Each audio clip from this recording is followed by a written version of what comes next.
ఈ తండ్రి రొమ్మిన కోడి దూడను పోయించెను అని అతడు చెప్పాను. అందుకు పెద్ద కుమారుడు మండిపడి లోపలకు అడుగు పెట్టడము ఇష్టపడకుండెను. తండ్రి వెలుపలకు వచ్చి అతనిని బ్రతిమాలసాగెను. అందుకు పెద్ద కుమారుడు తండ్రితో, ఇదిగో నేను ఇన్ని సంవత్సరముల నుండి నీ పరిపాలనను చేయుచున్నాను, ఎన్నడూ నీ ఆజ్ఞను మీరి ఎరుగను. అయినను నేను నా మిత్రులతో విందు జరుపుకున్నటకు నీవు ఎన్నడూ ఒక మేక పిల్లలైనను ఇచ్చి ఉండలేదు. కానీ నీ సంపదను వేశ్యలతో పాడు చేసిన ఈ నీ కుమారుడు తిరిగి వచ్చినంతగానే వారి వరకు నీవు రొమ్మిన కోడి దూడను పోయించినవి అనేది.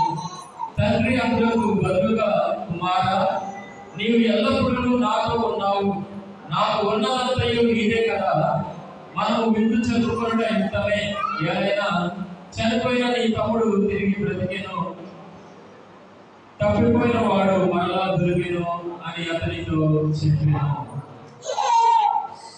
ఇది క్రీస్తు సువిశేషము.